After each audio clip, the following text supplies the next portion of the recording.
สบายดีเนาะพี่น้องสบายดีมื้อนี้ก็เป็นมื้อโอกาสดีเนาะจะเป็นมื้อวันที่เฮาเสด็จฉลองวันที่7ตุลาเนาะอันนี้ก็จะเป็นน้องน้อยนักเรียนเนาะทั้งประถมและมัธยมที่ว่าอยู่นำกันอันนี้ก็จะเป็นนายบาทครับผมเนาะคุณแสนจ้อยเนาะมาลงทางการประทาน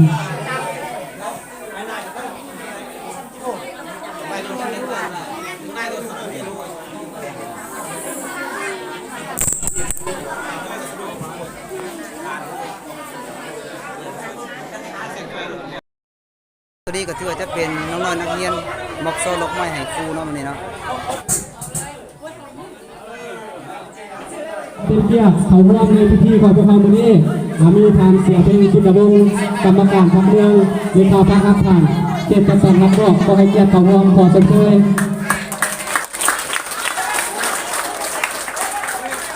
มีอำนวยการโรงเรียนปฐมนักเรือ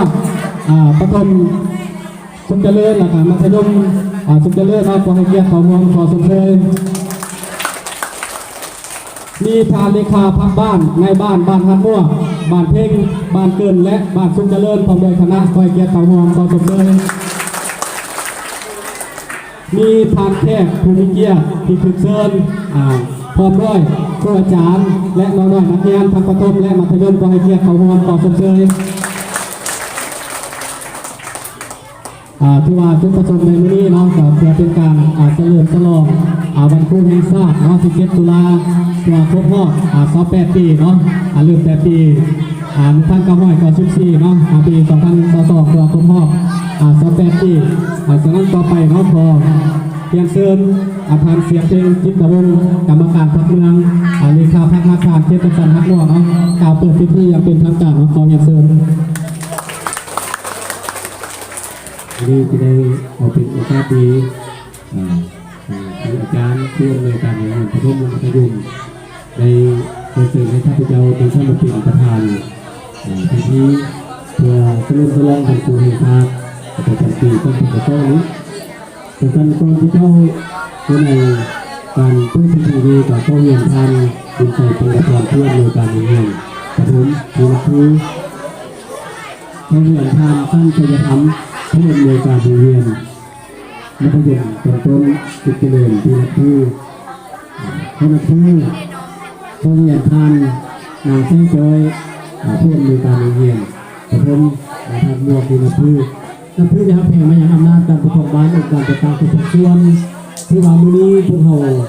ได้พากันให้การเกี่ยวเกี่ยวกับกันเฉลิมฉลองวันครูแห่งชาติที่รุ่นเรียนมาฮอดมาถึงอีกเวลานึงจังสันมื้อนี้วันนี้พวกเราเป็นโอกาสหนึ่งที่มีความเบิกบานตรงชื่นได้พากันให้การเสียงทางครูอาจารย์อำนาจการปกครองบ้านองค์การจัดการทุกส่วนเพื่อให้เกิดเพื่อการเฉลิมฉลองจังสันก็มีแล้วประวัติของนายภูคำเนาะนายภูคำเป็นคนท้องถิ่นเมืองโคกเมืองเครื่องแพงจำปาสักแพงอุบลเนาะประเทศไทยในปัจจุบันย้อนมาครอบครัวของเพิ่นได้เคลื่อนไหวด้านศักดินาสยามโดยเฉพาะได้ร่วมขบวนการผู้มี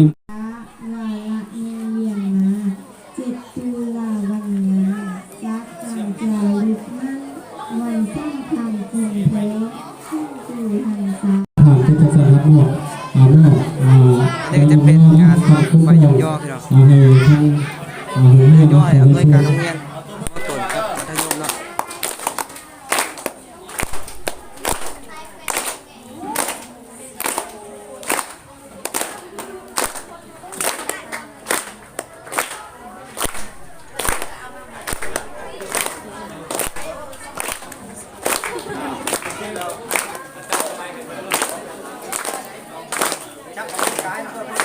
ฮะ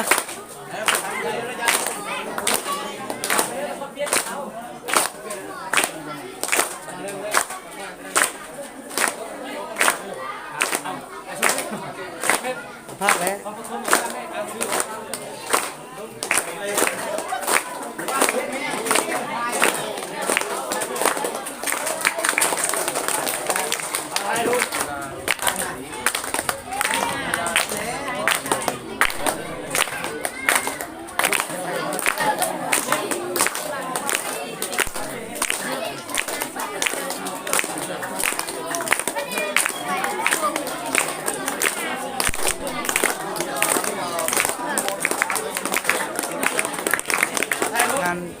ทานกองซิดกับเซียมทีเนาะแล้วเขาจะมาสนับสนุนสุดกีฬาโรงเรียนมอต้นสุขเจริญกับปฐม